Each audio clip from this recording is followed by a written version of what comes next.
Eh, Bismillahirrahmanirrahim. Assalamualaikum warahmatullahi wabarakatuh. Di momen ini kita akan mempelajari salah satu algoritma komputer kuantum yang dipakai untuk untuk menyelesaikan permasalahan sistem linear. Nama algoritma itu yaitu adalah sering disebut sebagai HHL algorithm. HL ini singkatan dari Harrow, Hasidim, Lloyd. Itu nama tiga peneliti yang mengembangkan algoritma ini. Jadi eh, kita tahu ada sebuah permasalahan sistem linear ya. Bentuknya itu secara umum kita pakai notasi matriks ya, yaitu AX sama dengan B. Ini kita sebut sebagai linear system problem. Nah, eh, di sini A ini adalah matriks dan dia adalah matriks Hermitian. Hermitian matrix yang mana dia punya ukuran kita sebutlah NB kali NB. Oke. Jadi dia matriks persegi. Kemudian kita di sini ada vektor X dan vektor B yang mana dia bentuknya seperti ini. Dan sebuah vektor B pun juga, dan berdua punya ukuran yang sama. Ini sama dan kita sebut sebagai NB juga. Jadi seperti itu. Dan di kesempatan ini ya kita agar mudah eh, memahami dan melakukan kalkulasinya, kita asumsikan kita asumsikan bahwa assumed bahwa nilai NB itu sama dengan 2 pangkat N kecil B. Ya, NB ini adalah ukuran matriks dan vektor tadi, dan NB kecil ini dia adalah number of qubits. Ya, atau kita bisa sebut jumlah qubit lah dalam bahasa Indonesia. Jumlah qubit. Oh ya, jadi di tutorial kali ini saya mencoba menerangkan hal-hal algoritma ini seperti yang ada di sebuah paper karya Yu Yung Wong, terkait step by step HL algorithm, dan mungkin sekitar ya 95% lah dari penjelasan saya ini mengikuti alur penyampaian di paper tersebut. Oke, jadi lanjut ya, ini karena kita bekerja dengan komputer kuantum ya. Nah, di sini saya mengasumsikan jumlah n tadi itu sama dengan 2 pangkat n, dan n kecil ini adalah jumlah qubitnya. Nah, n besar ini bisa dimaknai apa selain itu? Jadi n besar ini itu adalah jumlah persamaan linear yang kita punya, ya kan? Jadi ketika kita punya eh, 3 persamaan linear dan ada 3 variabel yang kita cari, kita bisa menyusun permasalahan sistem linear tersebut menjadi seperti ini. Jadi eh, koefisien-koefisien X-nya kita masukkan menjadi matriks, dan variabel yang kita cari adalah ya ini, X ini sama dengan sebuah konstanta gitu ya, B. Ini adalah bentuk linear system problem secara umum. Nah, gimana kita bisa mengerjakan ini di komputer kuantum? Nah, caranya adalah kita melakukan berbagai encoding ya. Jadi ada macam-macam jenis encoding yang teman-teman bisa lihat secara lebih lengkap di paper yang merujuk di tutorial ini dan akan saya cantumkan nanti di deskripsi mungkin. Nah, untuk matriks, gimana kita bisa mengotak mengotak-atik ya sebuah matriks atau ya kita masukkan ke sebuah persamaan dan kita selesaikan menggunakan komputer kuantum. Caranya adalah kita melakukan encoding eh, Hamiltonian ya, Hamiltonian encoding. Kita lakukan Hamiltonian encoding. Apa itu? Jadi Hamiltonian encoding itu kita mengencode matrik A ini sebagai Hamiltonian dari sebuah operator dari sebuah gerbang uniter ya. Jadi kita tahu di komputer kuantum bekerja operatornya menggunakan gerbang-gerbang ya, gerbang-gerbang dan gerbang uniter itu bisa dikatakanlah kita sebut U dan kita bisa mengencodkan matriks A itu ke gerbang uniter ini dengan cara seperti ini. E pangkat I A T. Nah, ini yang saya sebut tadi bahwa matriks A kita encode ke dalam gerbang uniter sebagai Hamiltoniannya. Ya. Jadi ini adalah Hamiltonian A ini menjadi Hamiltonian dari gerbang U ini. Oke, ini disebut Hamiltonian encoding. Nah, terus untuk vektor X dan B ini kita lakukan encoding yang lain yang kita sebut sebagai amplitude encoding. Apa itu maksudnya amplitude encoding di sini? Jadi kita mengencode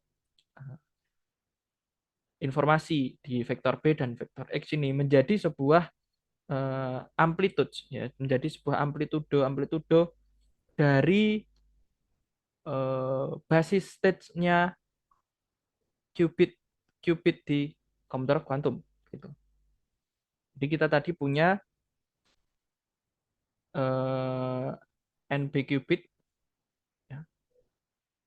Di NB qubit ini kita pakai untuk menyimpan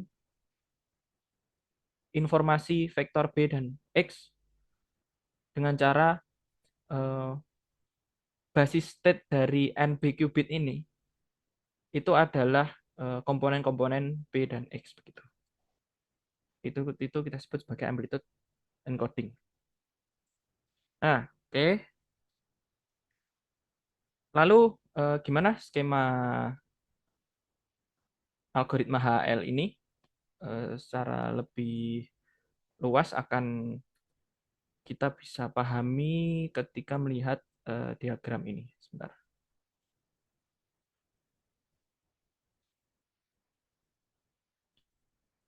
Pertama ini, kemudian satu lagi, mungkin.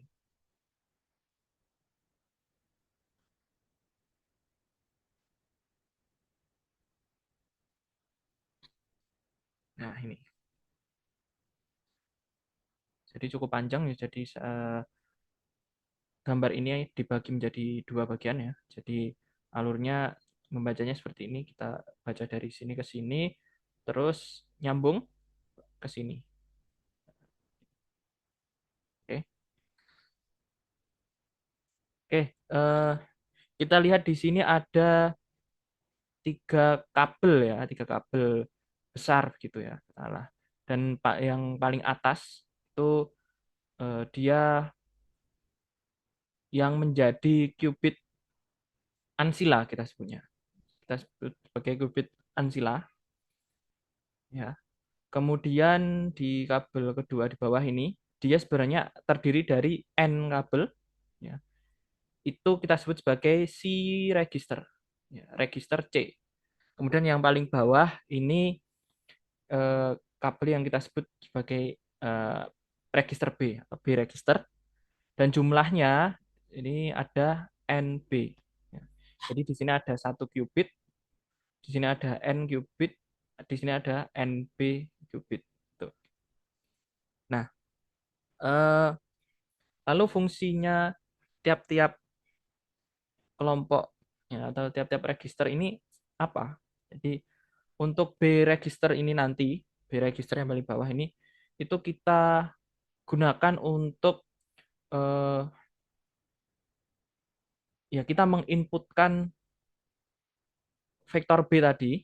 Nah, vektor B ini yang kita ketahui, yang menjadi sebuah problem di sini kita inputkan di B register. Lalu pada akhirnya itu nanti kita lihat ke bawah sini akan menghasilkan solusi ya. Jadi cat X nanti yang kita dapatkan di register B. Jadi awalnya sebuah masalah dan berakhir sebuah solusi gitu. Itu di register B. Kemudian di register C kita gunakan untuk apa? Register C ini akan kita pakai untuk menyimpan fase dari eigenvalue eigenvalue-nya matriks A.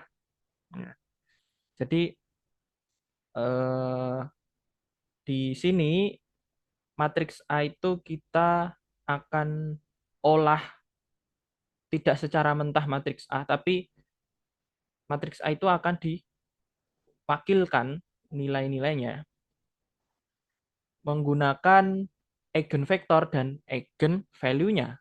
Begitu. Ya. Jadi matriks bukan matriks A mentah, tapi matriks A yang direpresentasikan atau diwakilkan menggunakan eigenvalue dan eigenvektornya. Dan fase dari eigenvalue-nya itu kita akan simpan di register C begitu.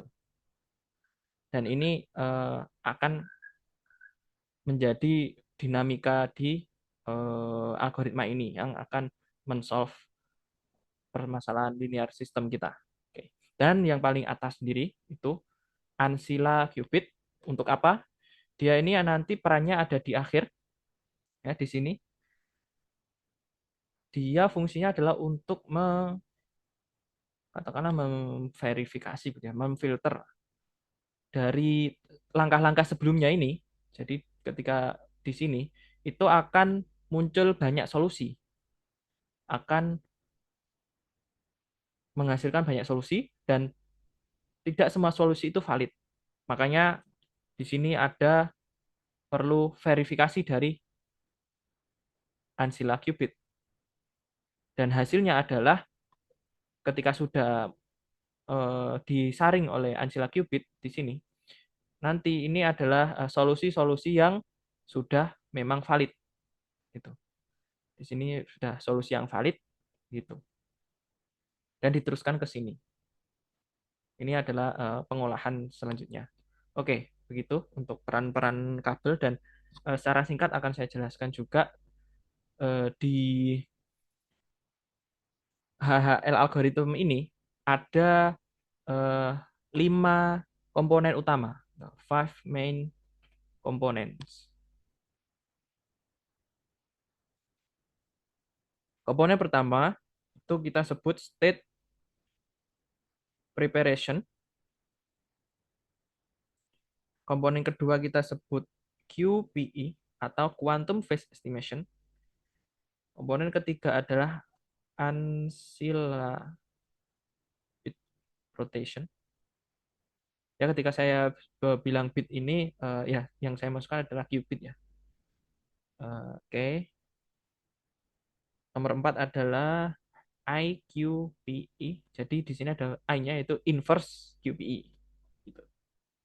Dan step terakhir nomor 5 adalah barulah kita melakukan measurement.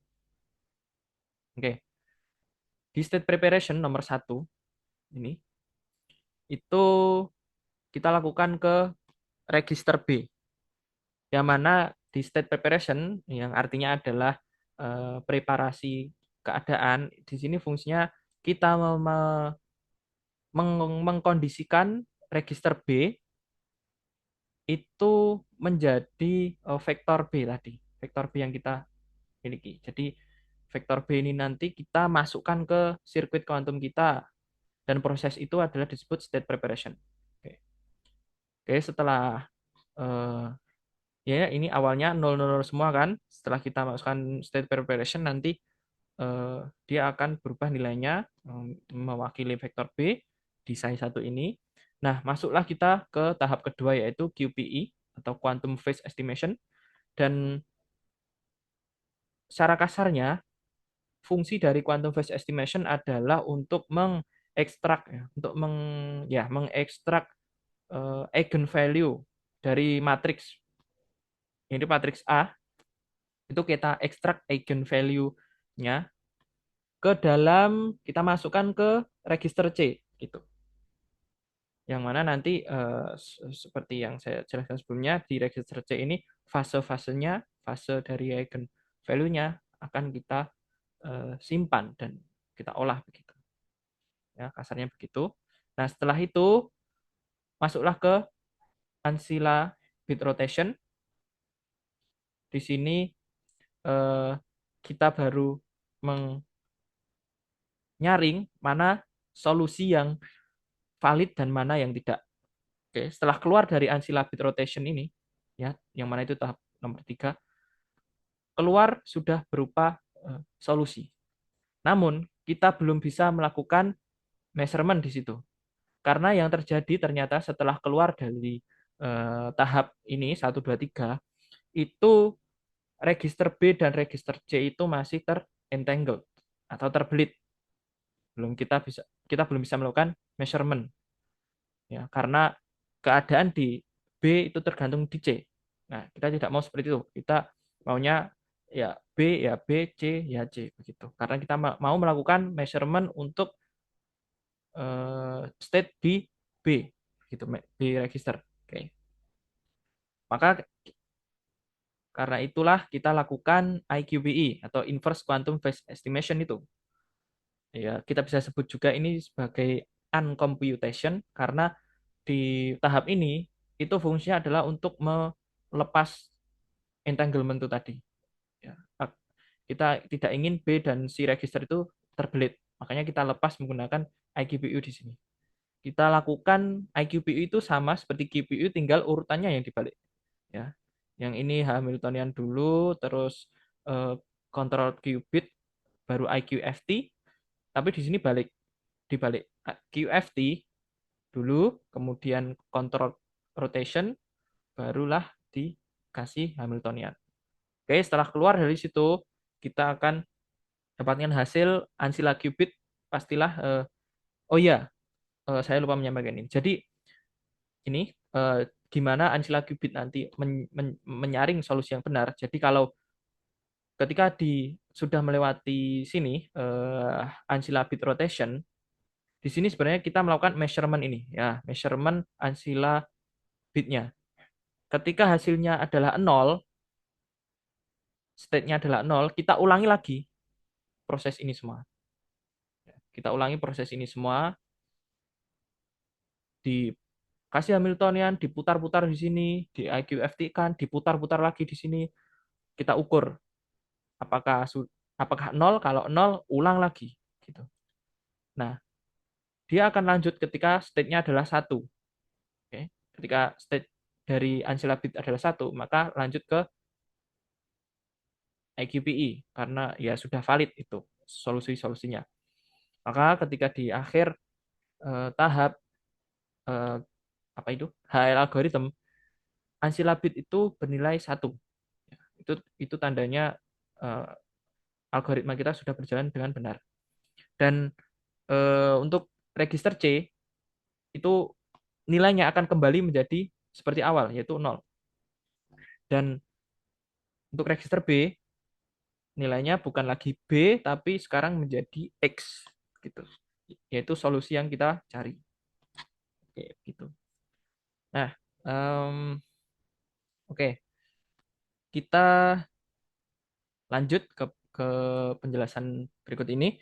Jadi matriks A itu bisa ditulis sebagai penjumlahan outer product dari eigenvektor dikali dengan eigenvalue-nya. Jadi bisa ditulis seperti ini ya, could be written as A sama dengan ya penjumlahan dari outer product outer product eigenvektornya ya, katakanlah eigenvektor dari A itu U ya, kita pakai huruf U kecil, U I ya, ini cat, terus ini kalibra dikalikan dengan eigen value-nya gitu. Dan ini berjalan dari I sama dengan 0 ya sebanyak sampai 2 2 pangkat NB ya. Jadi sebanyak ya 2N pangkat 2 pangkat NB ini kan ya jumlah persamaan linear kita tadi kan N besar tadi. Oke. Jadi dari ini akan muncul suku sebanyak persamaan linear kita tadi. Tuh, ini ukuran ini untuk bentuk matriks A dan untuk kalian yang masih kurang yakin apakah memang benar A itu bisa direpresentasikan seperti ini, untuk pembuktiannya akan nanti saya cantumkan di notes ini yang filenya akan ya saya bisa cantumkan linknya di deskripsi juga. Karena sekarang fokusnya kita bukan untuk membuktikan ini, saya ingin skip. Oke, dengan notasi seperti ini pun kita juga bisa dapatkan apa inverse dari A-nya. Ya, it's inverse dari inverse-nya A itu gampang saja. Jadi tinggal kita lakukan ini. Ya, dari I sama dengan 0 sampai 2 NB min 1. Kita tinggal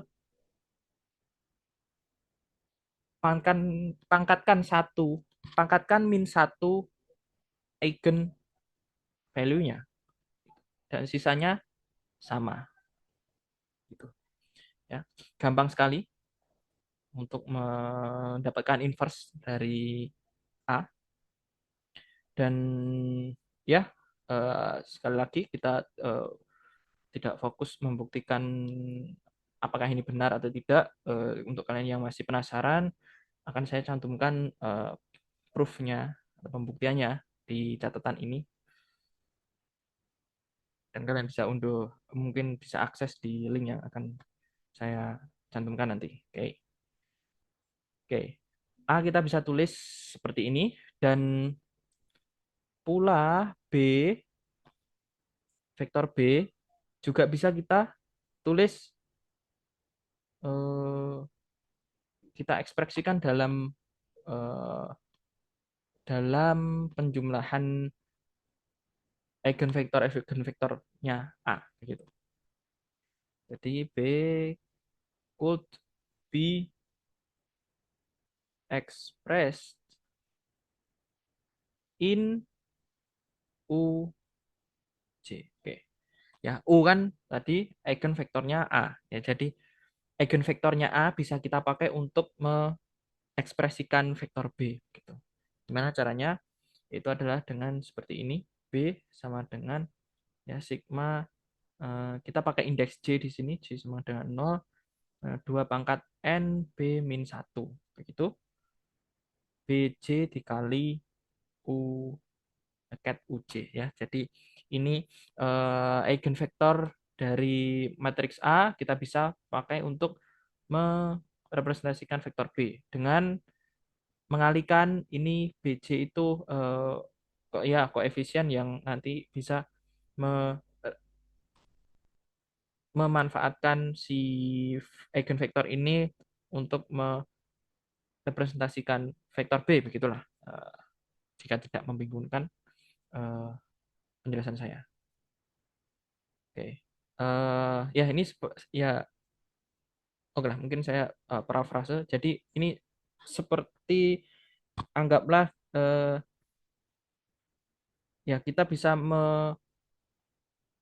anggaplah ini ini adalah sebuah vektor basis begitu kan. Vektor basis kan artinya dia bisa kita manfaatkan untuk membuat sebuah vektor lain begitu. Vektor basis bisa kita manfaatkan untuk membuat vektor lain, dan eh, vektor satu vektor basis dengan satu vektor basis lainnya itu pastilah eh, ortonormal kan.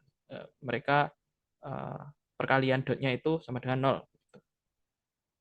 Mereka mereka saling linear independen, dan karena mereka saling linear independen, mereka eh, istilahnya men-span, ya, SPAN, men-span sebuah ruang ruang ya sebuah ruang begitu, sebuah ruang, sebuah dimensi. Kita kita punya punya satu vektor basis, maka kita bisa mengakses satu dimensi ruang. Ketika kita punya dua vektor basis, kita bisa mengakses dua dimensi ruang, dua dimensi begitu. Ya, dan ya mungkin cukup melebar. Jadi vektor basis itu, dengan menggunakan vektor basis kita bisa membentuk vektor lain. Nah, di sini pun juga sama. Ini kita katakanlah vektor basis yang kita gunakan adalah eigenvektornya dari matriks A. Nah, kita skalakan di sini biar kita dapat sebuah vektor baru yang namanya B ini. Oke, begitulah. Ya, maaf jika agak panjang. Kemudian ya, linear system problem kita tadi saya singkat LSP itu juga bisa kita tulis seperti ini, ya, could be written as X sama dengan A inverse B begitu, ya. Jadi eh, seperti ini eh, bentuk lain. Jadi ya ini yang A-nya di sisi ruas kiri saya pindah ke ruas kanan gitu. Dan ya seperti yang kita tulis sebelumnya, A akan kita sajikan seperti ini dan B akan kita sajikan seperti ini. Maka bisa saya tulis hasilnya adalah sigma ini punya A jadi pakai I ya. I min 1 outer product dari eigenvektor. Kemudian ini B-nya indeksnya C, B, C, O, C. Oke, seperti ini. Eh, lalu kita di sini em, kita lihat kita bisa menyatukan eh, sigma ya. Ini saya tulis begini aja, I, J. Kemudian untuk apa ini koefisien saya kumpulkan di sini, BC di sisi paling kiri. Kemudian kita punya UI, UI, UJ. Seperti ini kan? Ya, ini kena ke sini. Oke. Dan kita tahu ini UI, UJ itu kita bisa tulis menjadi delta Kronecker IJ. Oke. Karena ketika I dan J itu tidak sama, maka nilainya 0. Namun ketika nilainya I sama dengan J, maka dia bernilai 1. Ya, karena ini eigenvektor itu tadi juga menjadi basis begitu ya. Nah, ketika dikalikan, ya nilainya kalau tidak 0 ya 1 begitu. Ya, 0 ketika mereka itu bukan sebuah eigenvektor yang sama, itu hasilnya 0. Tapi kalau mereka adalah dua eigenvektor yang sama, dikalikan, ya hasilnya satu begitu. Nah, maka kita bisa tulis, oke, menjadi, sebentar, ada ini menutup ya, oke. Kita bisa tulis menjadi seperti ini. Eh, ya, kita punya state X sama dengan sigma yang tadi IJ, sekarang tinggal I saja karena ya kita bisa I atau pilih J lah. Di sini saya pilih I. Kenapa kok cukup salah satunya? Karena eh, ya ini tadi ketika I dan J itu tidak sama, nilainya nol. Dan ketika nol dikalikan, ya nol. Maka kita bisa mengabaikan itu semua. Oke, sebentar saya scroll dulu. Makanya kita bisa fokus ke indeks I, kita bisa tulis seperti ini. Min 1 BI UI. Nah, ini dia persamaan yang kita cari. Jadi, ya, sebenarnya ini bentuk solusi yang kita cari dalam algoritma HL nanti. Inilah yang menjadi tujuan algoritma HL sebenarnya. Jadi, eh, gimana sih kita bisa memasukkan ruas kanan ini, ya, di register B gitu. Kita perlu mencari cara untuk memasukkan ruas kanan ini ke register B, ya, dengan 5 komponen HHL tadi. Dengan 5 komponen HL tadi kita bisa memasukkan ruas kanan ini ke register B, yang artinya ya kita dapatkan ini X. Oke. Tapi masalahnya ya ini yang perlu digarisbawahi juga. Pertama, eh, solusi yang eh, di encode tadi ya, di encode sebagai amplitudo itu sorry sorry, kalimatnya gini. Yang perlu diingat adalah solusinya yang kita dapatkan ini X itu terencode menjadi sebuah amplitudo. Amplitudonya apa? Amplitudonya basis vektor 0 dan 1 gitu. Karena di quantum computer yang kita gunakan menggunakan computational basis. Jadi X ini ketika kita proses menggunakan komputer kuantum itu terencode menjadi amplitudonya basis vektor komputasional basis 0 sama 1. Nah, itu yang perlu diingat pertama. Ya, ya saya catat. eh, oh, sorry. The solution is encoded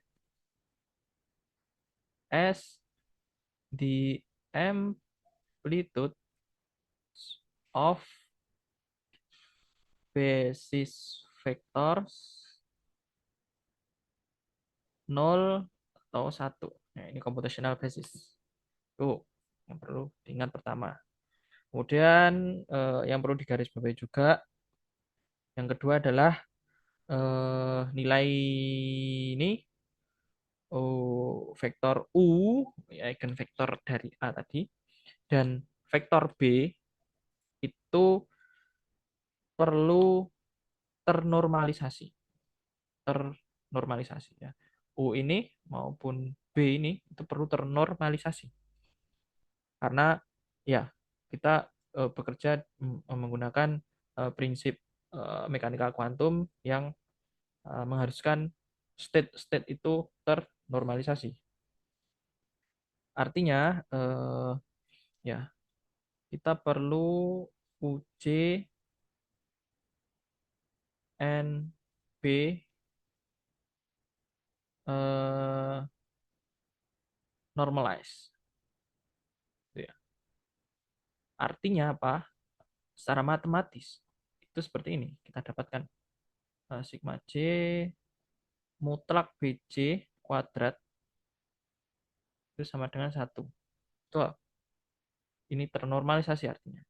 Kemudian sigma I mutlak saya tulis seperti ini aja.